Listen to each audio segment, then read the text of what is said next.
มาพี่น้องกินข้าวด้วยกันมากินก้อยพี่น้อง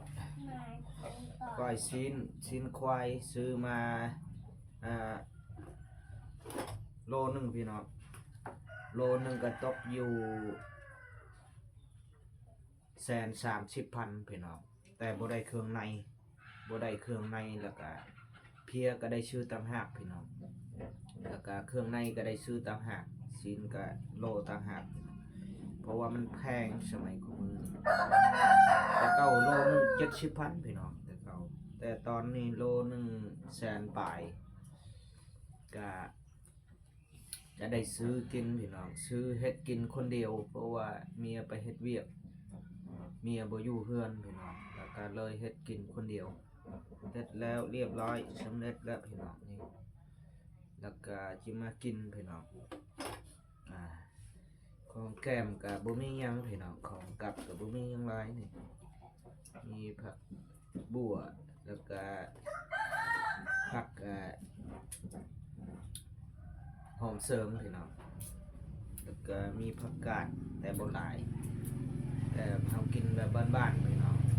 กินแบบเฮ็ดกินแบบบ้านๆก็บ่ได้ยุ่งยากหลายแนวเฮ็ดกินแบบง่ายๆพี่น้องมาเด้อกินข้าวนำกันเด้อพี่น้องเด้อว่าของกินก็แซ่บอยู่ได้พี่น้องมาลุ้นว่าสิกินเบิดหรือบ่ธรรมดามันก็อยากนี่อยากเฮิงนะพี่น้องแต่ว่าบ่มีเงินซื้อมื้อนี้ก็เลยสละพี่น้องสละเงินเป็น100,000ปลาย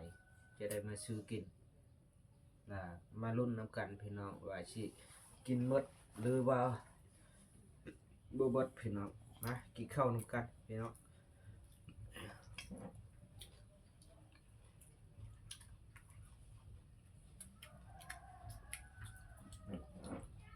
คำกับบ่ใหญ่พี่น้องกินคำน้อย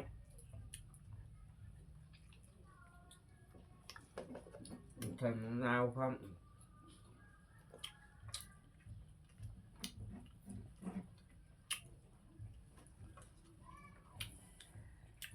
พักกับบ่มีหยังหลายพี่น้องบ่มีหยังยากเราหาได้ชำไรก็กินชำนั้น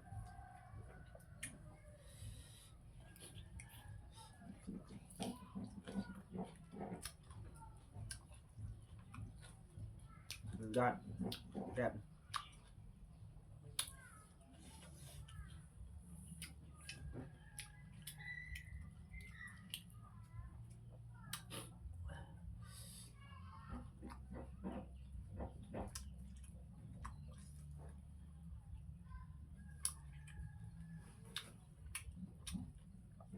ก็กินบ้านนอกเฮาบ้านเฮา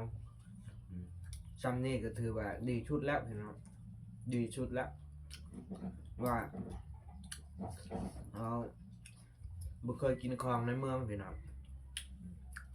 เพราะว่าเฮาเฮ็ดเอาเองซื้อมาเป็นชิ้นแล้วก็มาเฮ็ดเอาเอง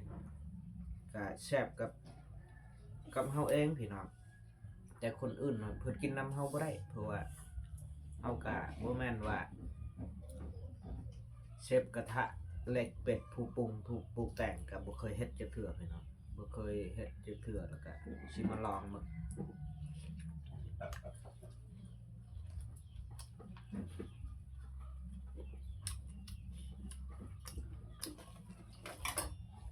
ผักกระบ่งกัดพี่น้องเฮียนเบิด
ประมาณนั้นนะนะ